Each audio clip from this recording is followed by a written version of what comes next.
Thank you for your interest in volunteering with Fort Wayne Animal Care and Control. I'm Emily Smith, Volunteer Coordinator, and this is our volunteer orientation presentation. Please grab a pen and a piece of paper and feel free to jot down any questions that you may have throughout this presentation. The mission of our organization is obviously to help animals and help the community. Volunteers tend to help us in some way, shape, or form all throughout our building. Of course, we have an amazing adoption center where volunteers tend to help us quite a bit, which we'll talk about our positions that we offer here shortly. We have our education department who help with young kids in teaching bite prevention safety, how to safely handle animals, and hopefully help molding them into awesome pet parents when they get older. We have our marketing department who does all of our marketing, obviously, and social media. We have our front office staff who help with people who are bringing in animals over the counter or helping return animals back into their homes, which we love. They also work as dispatchers for our animal control officers. So if someone calls in needing assistance, they can actually send the officer out to help them. We have our animal care specialists. They are the staff in the back caring for animals that aren't quite ready for adoption yet. And also our veterinary side of things, we have a full-time vet and a full-time vet tech that oversee our spay-neuter surgeries and obviously any illnesses or injuries that may come in.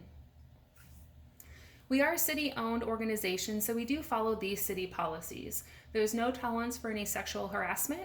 We ask that if you do smoke, it's never while handling animals and always away from the front of the building. As far as media goes, our education department actually handles all of that. So if you do see a member of the media come into the shelter, please feel free to find staff and we can direct them to the education department. Ethics and confidentiality. Depending on which position you help us with, you may come across confidential information. We of course ask that you do keep that in-house. If there's any questions on what you can or cannot share, please do run that by staff first. We are a non-discrimination organization. We ask that if you are permitted to carry a personal protection device, that you do not carry while volunteering on city property. There's no tolerance for being under the influence of drugs and alcohol during your volunteer shift, and we have what we call counseling sessions, which could ultimately lead to dismissal. This is for volunteers who are repeatedly going against policies and procedures, even after understanding not to. Our volunteer mission statement is pretty simple. You are here or are interested in volunteering to obviously help our community, and I don't think you'd be interested in volunteering at our organization if you didn't have a love for animals as well. We currently have around 250 active volunteers that help us in some way, shape, or form. Volunteer policies. Customer service is huge for us. Some people are still, we feel, are a little unsure about coming into a shelter because they think of it as a dark, sad, depressing place. Hopefully you won't get that vibe when you come through our shelter when we schedule your tour. So even if you're there in a non-customer service role, so maybe you're just there walking dogs and someone asks you a question, it's literally just saying, hey, you know what, I'm just a volunteer, let me find somebody that can answer that for you, and either directing them up to our welcome counter or finding staff that can assist them. As far as parking goes, when you do come back in for your volunteer shifts, we do ask that you park toward the back of the lot, leaving open spaces available for our guests. Building entry. Typically you'll come in our adoption side doors. These of course are open during adoption hours, but if you do arrive either before or after the adoption center is open or closed, there is a little secret doorbell that you can ring out front. So this is located in the front of the building behind the trash can. It's a big silver box with a white button. So you actually just ring that. That will actually send a chime through the whole building and let staff know that you're out front and we can come let you in. As far as dress code goes, we do require closed-toed shoes when you're here volunteering directly with the animals. This is for safety purposes. I also highly recommend long pants. It's just that extra layer of protection against skin and nails when you're volunteering with the animals. And top-wise, just nothing advertising drugs, alcohol, curse words, nothing with lots of holes, shreds, rips. Obviously, you're here representing our organization, so please dress appropriately. Most volunteers come in a t-shirt, jeans, and sneakers. If there's ever any question on what you should or shouldn't wear, please run that by me. You will have name badges to wear. I do ask that you do wear your name badge at all times. This lets people know that you are in fact a volunteer. As far as cell phones go, I don't mind if you do carry your phone on you. There's a big difference between being on your phone too much, where it becomes a safety risk, as opposed just to, getting it out and taking a couple photos of the animals in our adoption program to share with friends, family, or on your social media, which is extremely, extremely fine with us. Many of our volunteers find homes for the animals this way. We do ask that you sign in and out for your volunteer shifts because we do keep a log of all of our volunteer hours. As far as friends and family go, we ask that you don't bring anybody in with you to volunteer. If you have anybody interested, please send them my way and we can get them signed up and get them trained and started as well. As far as breaks go, there is a little area in the education center that does have snacks, soda, and a water cooler. Feel free to help yourself to any of those snacks. You can pull up a chair. There's always a table up there and take a little break if need be. Or, if you have any questions on it, you can always let me know as well. Personal belongings, there is a big closet in the volunteer office where you can hang jackets, coats. Some volunteers bring in purses or bags. We just ask that you play it safe. We've never had anything come up stolen, but obviously if you have something extremely valuable, maybe just leaving that at home or locked in your vehicle would be best.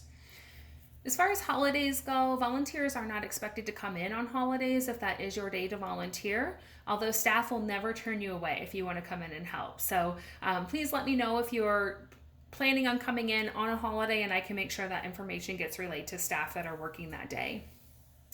As far as social media goes, again, feel free to share animals that are in our adoption program. A couple of things that we ask that you don't do would be to share animals that aren't quite ready for adoption yet, which just creates a lot of confusion, or make a blanket statement on behalf of our organization. As far as volunteer schedules go, the typical volunteer is at the shelter, I would say about 2 hours once a week. Some come more, some come less, just depending on your availability and which area you want to help us in. As far as respectful behavior goes, it kind of goes without saying, treat each other kindly. If you ever have any issue with that, please come let me know and we can get it resolved immediately. As far as animal handling goes, what I like a lot of our volunteers to realize is this could be the most stressful time of that animal's life when it's here at the shelter with us. So we want to make sure that we're going very slow, we're being patient, we're reading body language, we always have treats on us, and we're not pushing that animal past the threshold to where it feels like it does have to reach out, or I should say act out aggressively towards us. So we go through a lot of that in your hands-on training depending on which species you're going to be working with. We do have several restricted areas in our building, and this is strictly for safety purposes. We are an all-access shelter, meaning we take in everything that comes to us. So we see extremely friendly animals, extremely fearful animals, and some pretty extremely aggressive animals from time to time coming through our doors. These areas would include our dog and cat intake areas. We have cat isolation, dog isolation.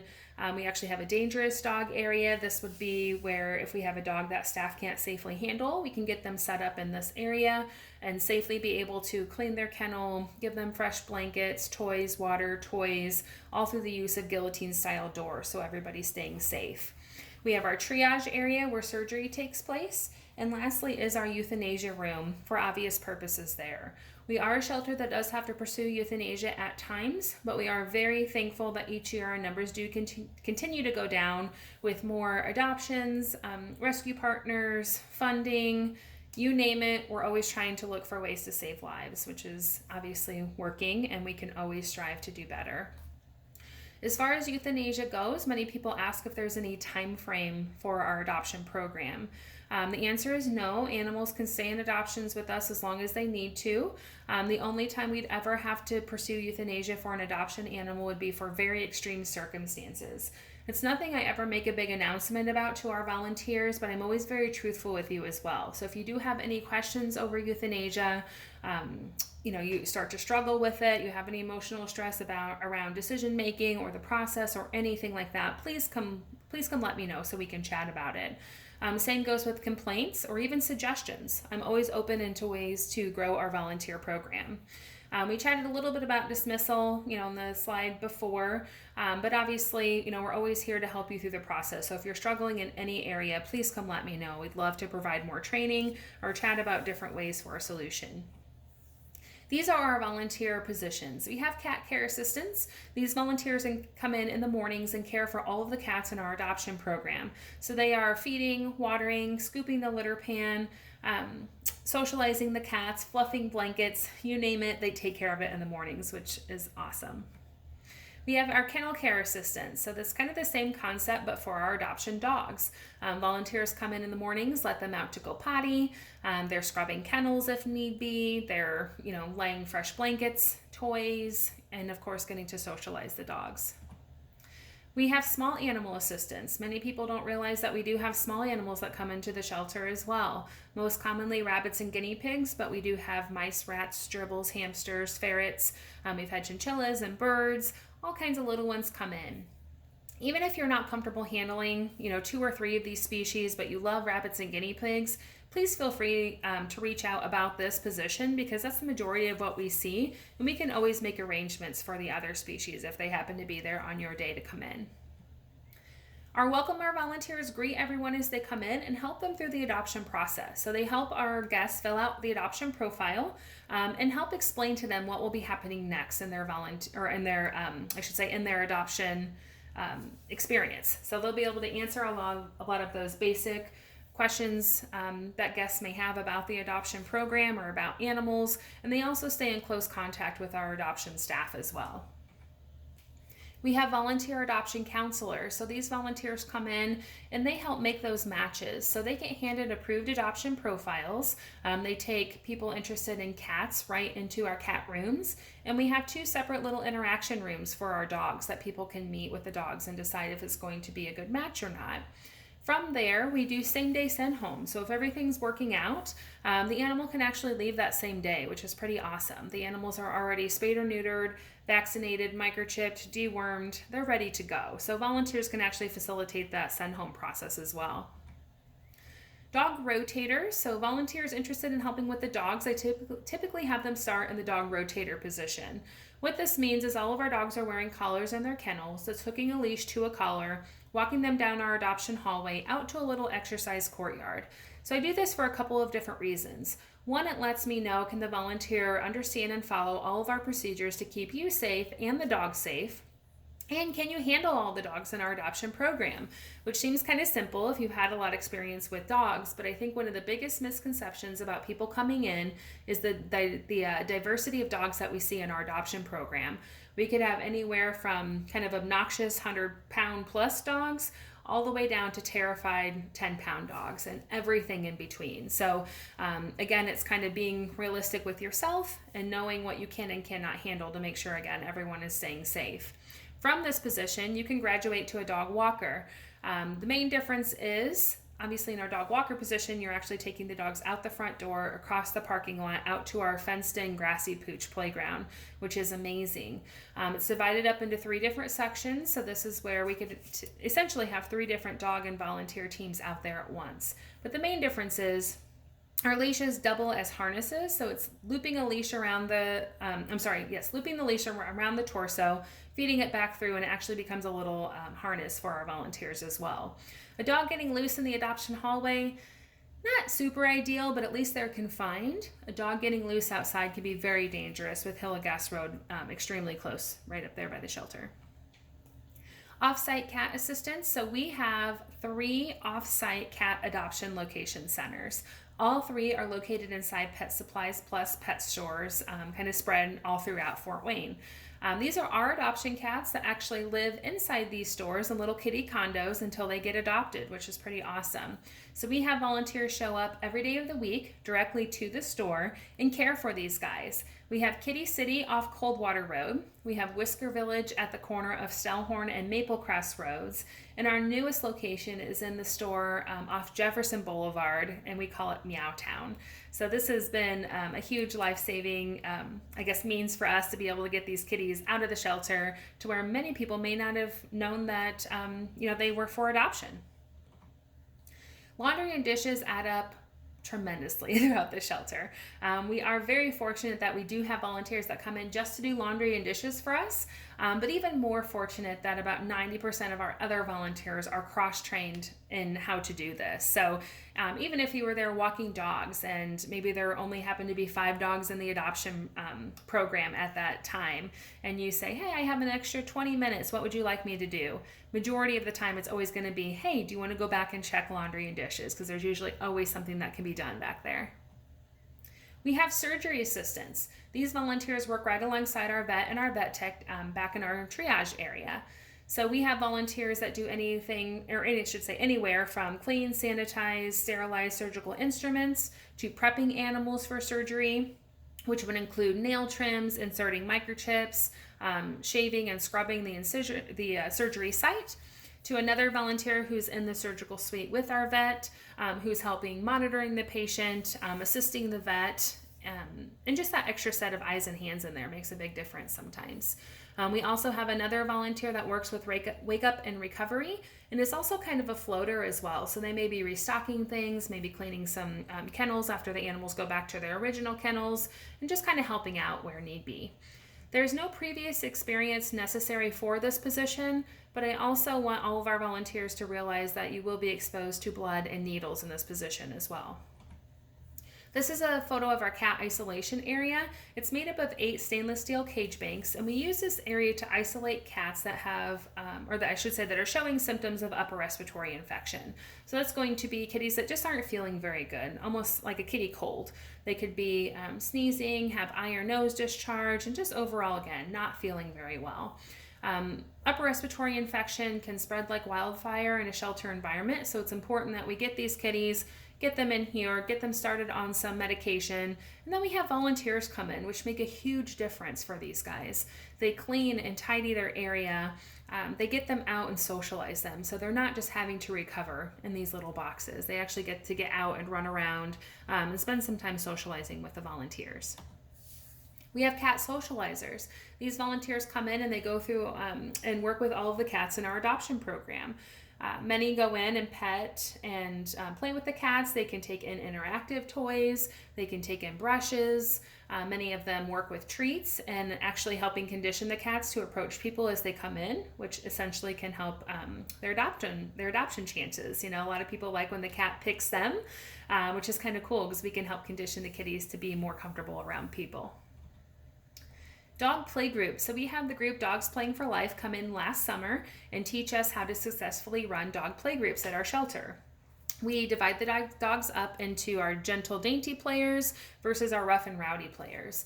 And where volunteers come in as a huge help in this area is helping what we call run dogs out to playgroup.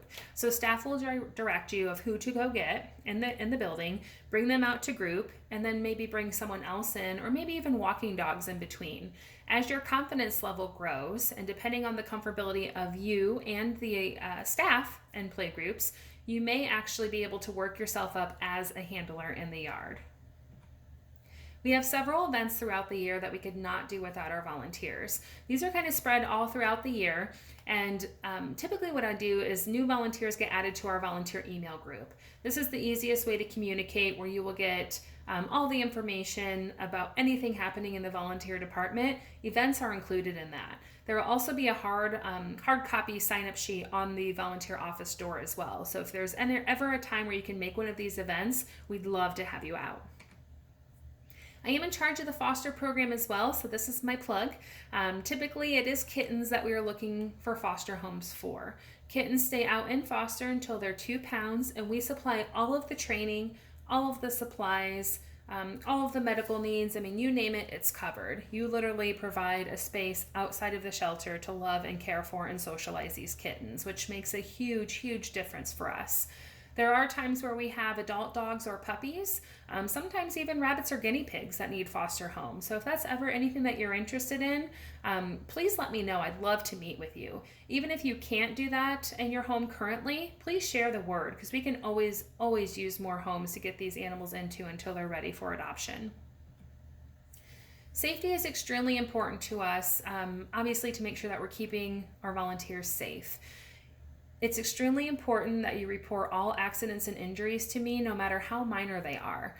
So it could be anywhere from, obviously always report bites, scratches, but even all the fluke accidents too. So you stand up, bonk your head, fall down, slam your fingers in a kennel door. All of these things happen. So don't ever be embarrassed to come let me know about them. What we do is we fill out an incident report, and then I make a call down to our risk management department. They are ultimately the ones who deem if they'd like you to seek medical attention. If they do, we'll send you right down to business health and have you get checked out, and the city pays for all of it for you. So they take really great care of our volunteers. Obviously, nobody likes to end up down there, so making sure we're following instructions. I do have a sheet that all of our volunteers fill out that will ask you to disclose any restrictions or health issues that you may have. In the case of bloodborne pathogens, hopefully you never see human blood while volunteering. That is extremely rare, but we do ask that if that ever were the case, that you stay away from it, keep everybody else away from it, and notify staff immediately so we can get it cleaned up properly. As far as the tetanus vaccine goes, the city just wants you to realize this is a high-risk environment working here at the shelter. We're working with animals, around animal feces, all kinds of things like that. So the city would love for you to be current on tetanus, and per the city, it's within the last 5 years. If you have proof of that, that would be amazing. I can go ahead and keep that with your paperwork at the shelter. If you don't have a current tetanus, you can start volunteering. Just know that if you do get injured, we will send you down to business health, and they will likely have you get one down there. And again, the city will pay for that for you. So they take great care of our volunteers. And finding the right fit. If you get in a position where you are injured quite frequently, whether it's being pulled down by dogs, all kinds of things can happen. We're going to be there for you. We're going to try to provide more training. We'll chat about it along the way. Maybe it's just not the right position, and we can try to find you somewhere else to volunteer within our organization. And same on your side as well. If you're in a position and it's just not working out, you're just not, think it's fitting correctly, please be open and honest with me. I thrive on that communication, and I really want to make sure that you look forward to coming in for all of your shifts. Zoonotic diseases are things that can be transferred back and forth between human and animal. Our top 3 things that we see would be fleas, intestinal parasites, and ringworm. Everybody does get flea treated during heavy flea seasons, or at least checked in the off seasons as well.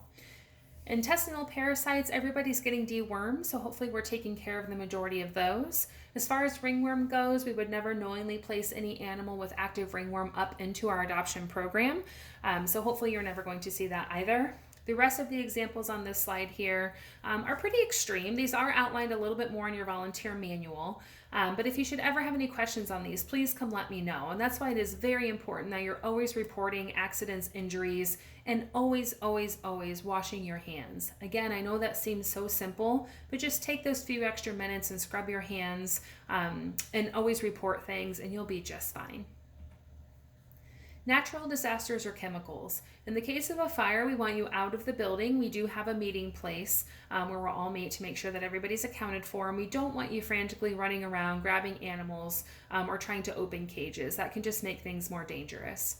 In the case of tornado or severe weather, we want everybody gathered, and we have several inside safe meeting places for these as well. And I should mention in both of these scenarios that there will be staff that are gathering everybody around, making sure everybody needs to get where they need to go.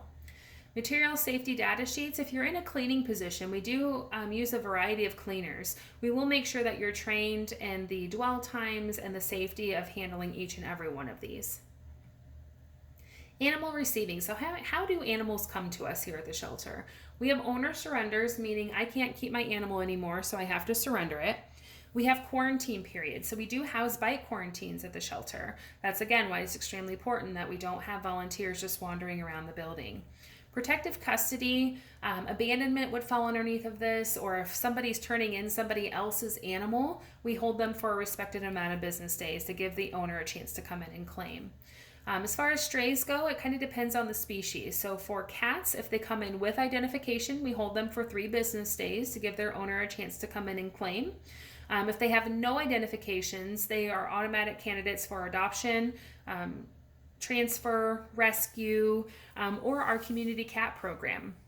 The community cat program is a trap, neuter, return. So we spay or neuter the cat, we're microchipping, we're vaccinating, we're ear tipping, and we're putting the cat back out in the community where it came from. This has helped save thousands of kitty lives. For dogs, we hold all of our dogs for 3 business days to give the owner a chance to come in and claim. And I should mention in all of these cases, every animal that comes in, we are scanning for microchips, we're checking for collars and tags, any kind of identification, and we want to get these animals back home. Observing health and behavior. So our volunteers often have their eyes and hands on the animals a lot more than staff do, when they come in to be hands-on and interact with them during their volunteer shift. So for this reason, we rely heavily on our volunteers to let us know if you guys are observing any red flags when it comes to health or behavior. Red flag health-wise would be, squinting eyes, coughing, sneezing, discharge, diarrhea, limping, if there's blood anywhere. Please always come let us know these things. We'd rather be told 5 times than not told at all, because someone assumes that we already know about it. Just as equally as important is behavior. If you're noticing a dog growling at you as you approach its kennel, don't go in the kennel. Just because you're in cat socializing, don't reach up for a cat that's hissing and growling. Again, every animal kind of handles the shelter differently, and we want to make sure that we're not pushing them past those thresholds. Always come ask for help in these situations and never feel like you have to be the superhero. That's why we're here to help you and guide you along and give you those tools you need to help be successful when handling our animals. As far as our adoption program goes, our adopters do have to be 18 or older because they do sign a legal contract with the city. We adopt to inside animals only, but we try to help all of our guests that come in. So if somebody comes in looking for a barn cat or an outdoor dog, we don't do it, but we can refer them to our to other areas in the community that may be able to help them. We do ask that young children come in and meet. Many of our dogs may have child restrictions, just depending on their activity level and temperament. We do dog-to-dog interaction, so if the family has a dog and they're interested in adopting a dog, we ask that they bring their dog in to do an interaction with our adoption dog. They don't have to be best friends, they just can't want to try to harm each other. As far as background checks, we look in our computer system just to see if there's any repeated history with our adopters. We also do national background checks. We're just looking for any signs of, or I should say, any history of domestic battery within the last 5 years, just with the close correlation between human and animal abuse. Many people think that you do have to live within city limits. That's not true. We adopt out of county or even out of state, and then just having no more than one unaltered animal in your home. This completes your volunteer orientation. Next, we actually have you come in. We'll do a tour. You'll actually meet with me. We'll talk about what program training interests that you have. So which area kind of sounded most interesting to you that you want to first learn and get trained in.